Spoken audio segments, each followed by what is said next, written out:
राम राम, जय श्री राम। मैं अयोध्या वासी स्वामी आदित्य दास।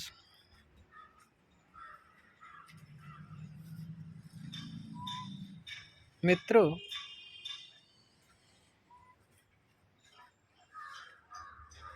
आज एक मैंने छोटी सी कहानी पढ़ी, बड़ी प्रेरणादायी लगी।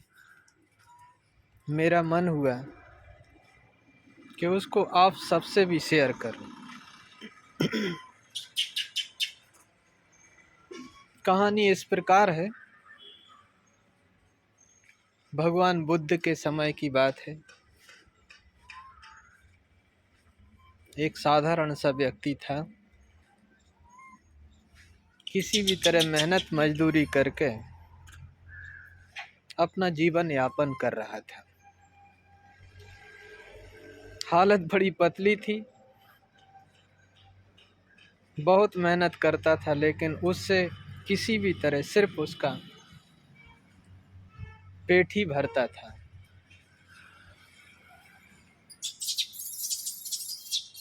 एक दिन परेशान होकर एक सज्जन के पास हो गया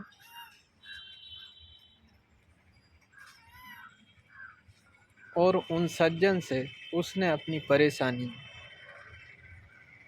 बताई। उस सज्जन व्यक्ति ने कहा, मित्र, मैंने सुना है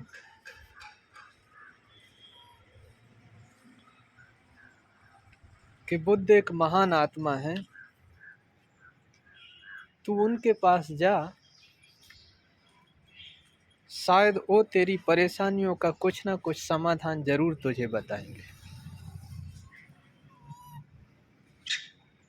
और वो व्यक्ति उन सज्जन की बात मानकर भगवान बुद्ध से मिलने की लालसा अपने हृदय में रख के बुद्ध से मिलने के लिए चल पड़ा।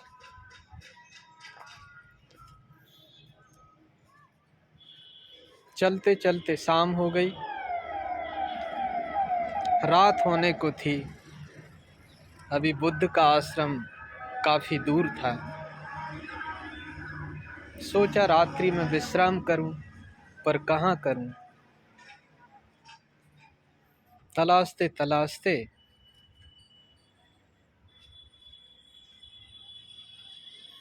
एक छोटा सा झोपड़ी नुमा घर उसको दिखाई दिया और उसने जाकर उस दरवाजे पे दस्तक दी।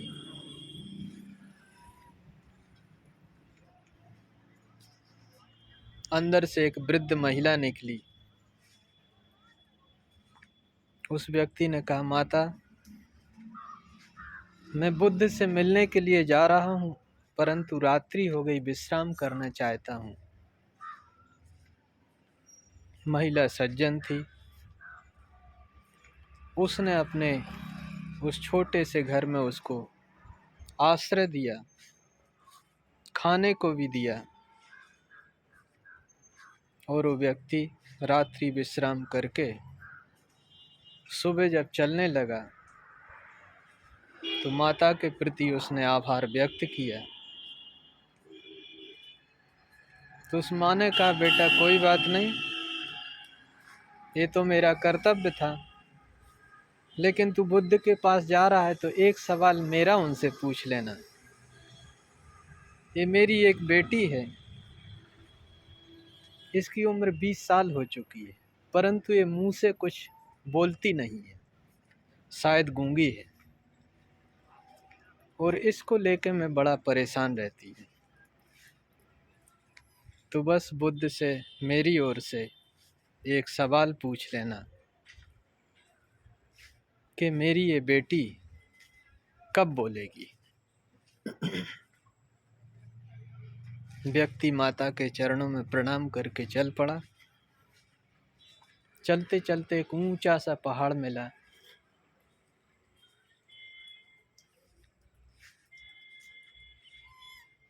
थका हुआ था, सोचा इतना ऊंचा पहाड़ कैसे पार करूंगा।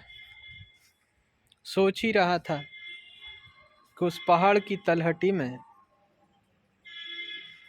एक उसको तांत्रिक साधु दिखाई दिया। उसने जाके उसके चरणों में प्रणाम किया। साधु ने भी उसका अभिवादन किया और कहा, पथिक तुम यहाँ कैसे? उसने कहा, भगवान कुछ परेशान हूँ, इसलिए मैं भगवान बुद्ध से मिलने के लिए जा रहा हूँ, परंतु इतना ऊंचा पहाड़ मैं कैसे पार करूं, यही सोच के स्तब्ध हूं। तो साधु ने कहा, मित्र चिंता मत करो, मैं पिछले 100 वर्ष से यहाँ तपस्या कर रहा हूँ और इस तपस्या के प्रभाव से हमने एक जादू की छड़ी पाई है और उस जादू की छड़ी के प्रताप से मैं तुम्हें इस पहाड़ के उस पार पहुंचा सकता हूं।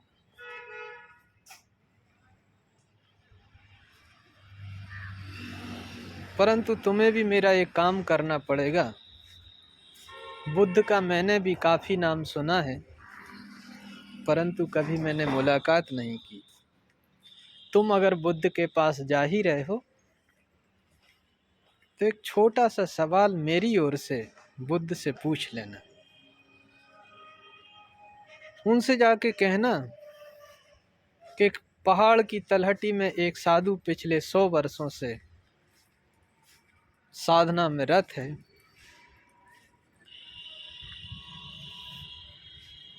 और वो मोक्ष पाना चाहता है, तो उसका मोक्ष कब होगा?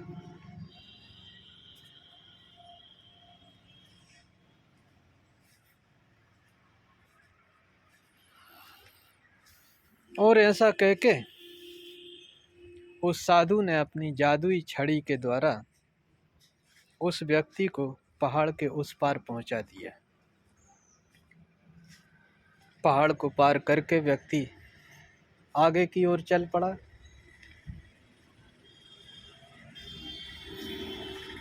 चलते चलते एक बड़ी सी नदी उसको मिली। अब बड़ी मुश्किल थी कि नदी पार कैसे हो, क्योंकि शायद बुद्ध का आश्रम नदी के उस पार था। नदी पार करना तो बहुत आवश्यक था।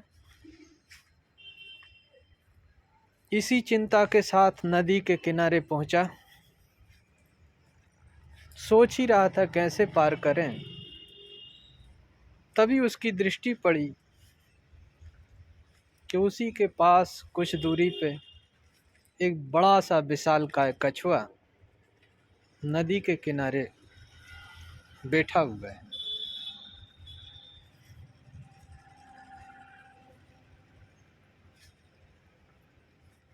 एक कौतूहल बस थोड़ा सा उस कछुए के करीब गया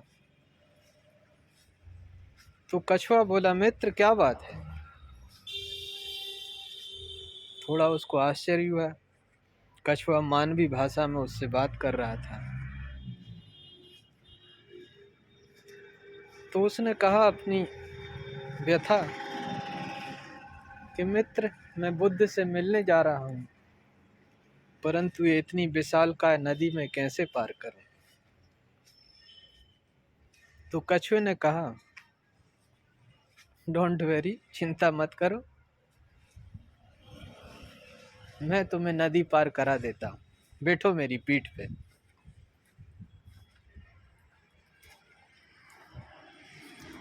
और कछुए ने अपनी पीठ पे बिठाया और उसको नदी पार करा दी। वो व्यक्ति कछुए के इस कार्य से प्रभावित हुआ, आभार व्यक्त किया, मित्र मैं तुझे क्या दे सकता हूँ, तेरा बहुत बहुत धन्यवाद, तूने मुझे इतनी बड़ी ये नदी पार करा दी। कछुए ने कहा कोई बात नहीं,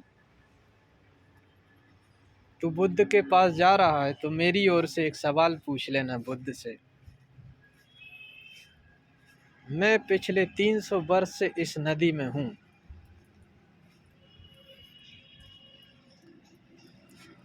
और बड़े बड़े विशालकाय मगरमच्छ मुझे हमेशा भयभीत किए रहते हैं। इसलिए मैं चाहता हूं कि मैं भी एक विशालकाय मगरमच्छ बन जाऊं। तो तू बुद्ध से पूछना कि मैं वो विशालकाय मगरमच्छ कब बनूंगा।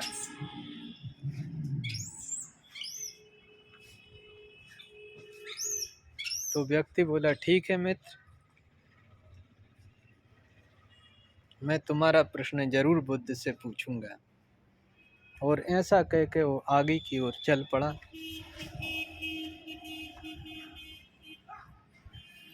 और बुद्ध के आश्रम में पहुंच गया। उस समय बुद्ध उपदेश देने के लिए प्रस्तुत ही हुए थे। उनके तमाम शिष्य भक्त सभी वहां उपस्थित थे। ये व्यक्ति भी वहां पहुंचा, प्रणाम किया और बैठ गया। बुद्ध ने अपना वक्तव्य आरंभ किया और कहा कि अगर किसी के मन में कोई संशय हो, कोई सवाल हो, तो कोई भी व्यक्ति मेरे से 3 सवाल पूछ सकता है।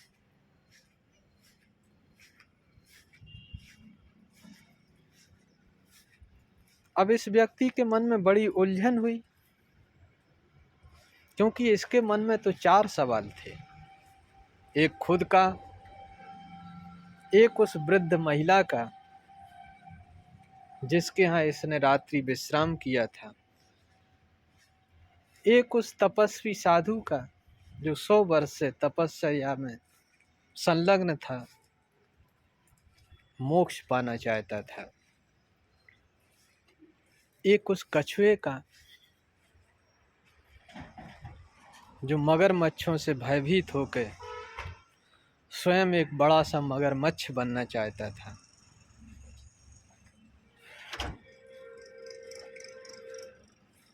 तो इसने सोचा कि अगर मैं कछुए का सवाल नहीं पूछता हूं तो बड़ा अन्याय होगा। बेचारा 300 वर्ष से मगरमच्छों से भयभीत है, इसलिए उसका सवाल पूछना आवश्यक है।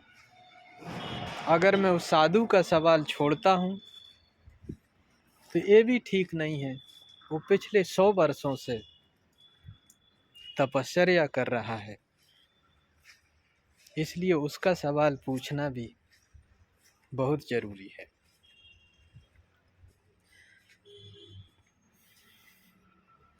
उस वृद्ध महिला को भी मैं नज़रअंदाज नहीं कर सकता हूँ, क्योंकि उसकी बेटी 20 साल की हो चुकी है। वो भी पिछले 20 वर्षों से अपनी उस बेटी को लेके कितनी परेशान होगी। तो उसने विचार किया मैं अपना ही सवाल छोड़ देता हूँ और मैं इन तीनों लोगों के ही सवाल पूछता हूँ। और उसने बुद्ध को प्रणाम करके सबसे पहले कछुए के द्वारा कहा हुआ सवाल पूछा। भगवान,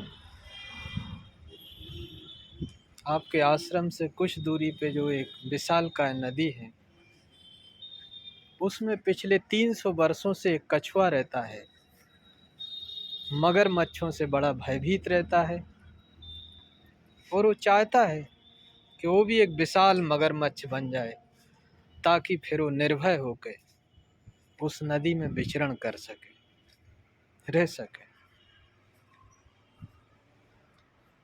तो बुद्ध ने कहा कि जाके उस कछुए से बोलना वो अपने ऊपर के उस कवच को हटा दे, मतलब वो अपनी उस खोल को उतार दे, और जैसे ही अपने शरीर की वो खोल को उतारेगा वो तत्काल एक विशाल मगरमच्छ के रूप में रूपांतरित हो जाएगा। फिर उसने उस तपश्चर्या में संलग्न उस साधु का प्रश्न रखा। उसके जवाब में बुद्ध ने कहा कि उन महानुभाव से जाके कहना कि अपनी उस जादुई छड़ी का वो परित्याग कर दें। जैसे ही अपनी उस जादुई छड़ी का वो परित्याग करेंगे तैसे ही वो मोक्ष को प्राप्त हो जाएंगे।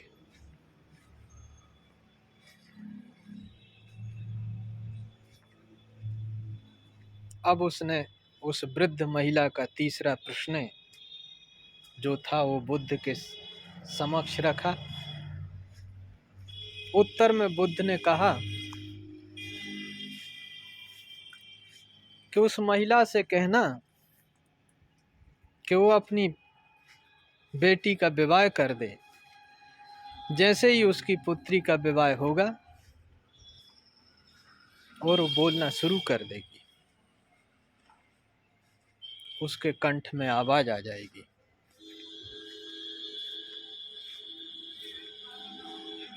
अब उस व्यक्ति को 3 सवालों का उत्तर मिल चुका था और बुद्ध को प्रणाम करके अपने घर की ओर लौट पड़ा।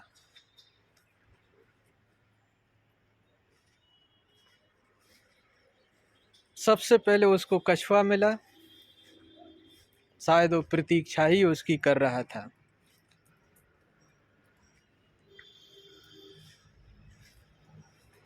और कछुए ने कहा, मेरा सवाल पूछा। बुद्ध ने क्या जवाब दिया?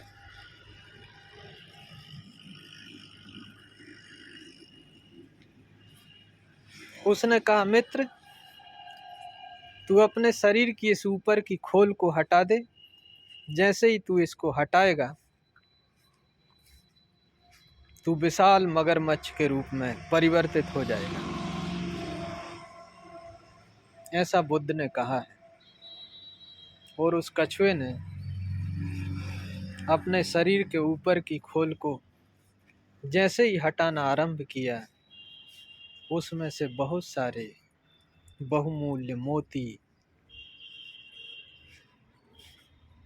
हीरे आदि निकलना शुरू हो गए। और जैसे ही उसके शरीर की पूरी खोल हटी और सचमुच वो एक विशाल मगरमच्छ के रूप में परिवर्तित हो गया। उस कछुए ने उस व्यक्ति का बड़ा आभार व्यक्त किया, मित्र,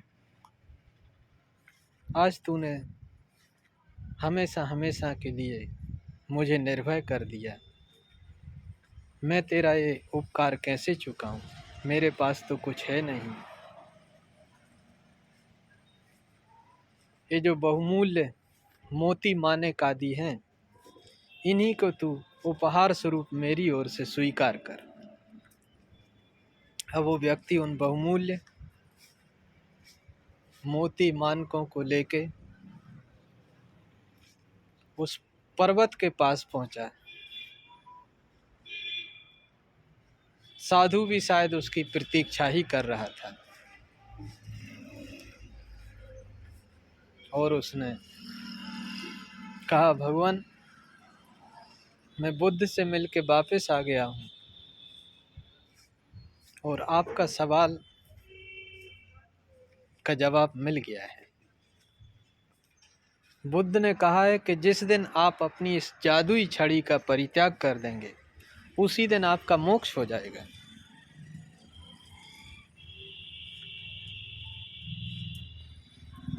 साधु ने बड़ी कृतज्ञता व्यक्त की और कहा, मित्र, अगर ऐसी बात है तो इस जादुई छड़ी को मैं तुझको ही भेंट करता हूँ। शायद तुझसे अच्छा पात्र कोई दूसरा होगा भी नहीं।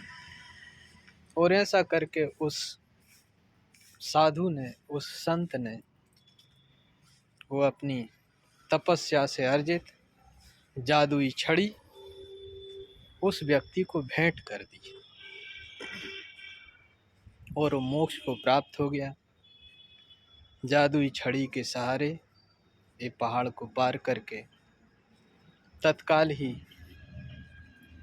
उस वृद्ध महिला के पास पहुंचा और कहा, माता, मैं बुद्ध से मिलके आ गया हूँ और तेरे सवाल का जवाब भी मुझे मिल गया है। बुद्ध ने कहा है कि तू जैसे ही अपनी पुत्री का विवाह किसी सुयोग्य व्यक्ति से कर देगी, बस इसके कंठ में आवाज आ जाएगी, ये बोलना शुरू कर देगी। सुनकर उस वृद्ध महिला को बहुत प्रसन्नता हुई और उसने कहा, बेटा, अगर ऐसी बात है तो मैं कहाँ सुयोग्य वर को ढूंढने जाऊं। मुझे तो लगता है कि तुझसे अच्छा सुयोग्य वर कहीं और मिलेगा ही नहीं, इसलिए मैं अपनी पुत्री का विवाह तुझसे ही कर देती हूँ। और ऐसा करके ऐसा कहके उस महिला ने अपनी उस बेटी का विवाह उस व्यक्ति से कर दिया।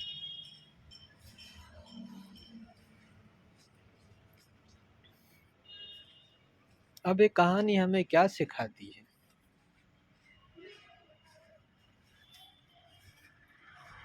अब उस व्यक्ति को लगभग सब कुछ मिल चुका था, ना उसके पास धन की कमी थी, धन के साथ साथ उसको दैवीय शक्ति भी प्राप्त हो चुकी थी जो उस साधु की छड़ी में मौजूद थी, और उसके साथ साथ एक सुंदर कन्या भी उसको पत्नी रूप में प्राप्त हो चुकी थी।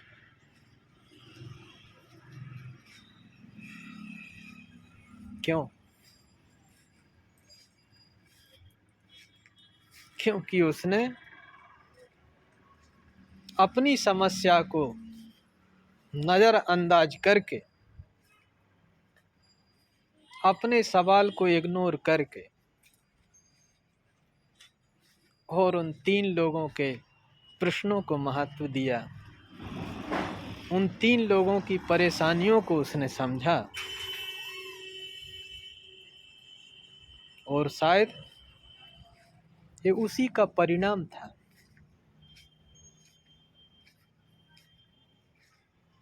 कि उसने दूसरों के बारे में सोचा तो उसका स्वतः ही हित हो गया। शायद अगर वो अपनी समस्या को महत्व देता तो शायद आज उसको इतना ऐश्वर्य, इतना सुख और इतना आनंद शायद नहीं मिलता। तो ये कहानी हमें यही शिक्षा देती है कि हमें हमेशा दूसरों के हित के लिए ही सोचना चाहिए, और जहाँ तक हो सके तो अपने हितों को नज़रअंदाज करके, यद्यपि एक महान गुण है, परंतु शायद जो ऐसा करेगा उसको कभी किसी से कुछ मांगना नहीं पड़ेगा, उसका हित स्वतः ही हो जाएगा, है ना? तो ये कहानी शायद आप सबको बहुत अच्छी लगी होगी। आपने इतने ध्यान से सुना, इसके लिए आप सभी का बहुत बहुत धन्यवाद। तो आज के लिए बस इतना ही। आप सभी को राम राम।